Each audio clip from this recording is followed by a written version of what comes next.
کنم خدمت سروران عزیز، همراهان وفادار تشریفات لوکس ماهور، امشب با یک لایو جنجالی در خدمت شما هستیم. لایوی که به خیلی از سوالات پرتکرار شما عزیزان قراره پاسخ داده بشه و راهکارهای بسیار خاص و منحصر به فردی تقدیمتون میشه، راهکارهایی که کمک شما کنه تا اقتصاد عروسی رو در این روزهای سخت خیلی راحت‌تر از قبل شما بتونید رد بکنید. خدمت شما عرض کنم که تا حالا بچه‌ها به ما اضافه بشن و عروس‌دامادهای گلمون چند نفری که حالا خیلی از ما خواستن که این لایو رو بذاریم، چون فصل مراسم ها هستش و سوال های بسیار زیادی عروس‌دامادهای عزیز توی دایرکت از ما پرسیدن که ما سعی می‌کنیم به این سوالات رسیدگی کنیم و اینکه چند تا راهکار ارائه بدیم. موضوع اصلی این لایو اقتصاد عروسی هستش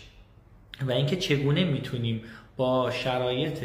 سخت این روزهای قیمت دلار و گوشت و مرغ و میوه و شیرینی و اینجور چیزها چجوری میتونیم یک مراسم آبرومند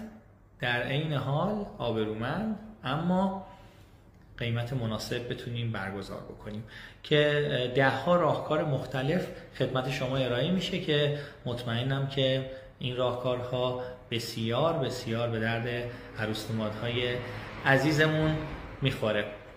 قبل از اینکه حالا لایو قسمت اصلی رو ما شروع بکنیم، عزیزان اون موشک پایین لایوتون رو بزنید برای عزیزایی که دم بخت هستن، جوانترها، کسایی که مراسم دارن و دوستاتون ارسال بفرمایید که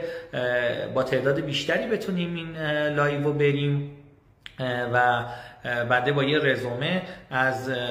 کمپانی تشریفات لوکس ماهور شروع بکنم. برند ما تقریبا سال 38 سال از این برند میگذره. 1366 این برند تأسیس شده که حدود 20 سال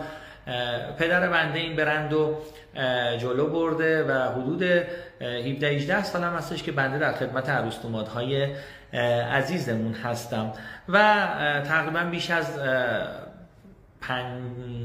میتونم بگم راحت 5000 تا مراسم برگزار شده که مراسم های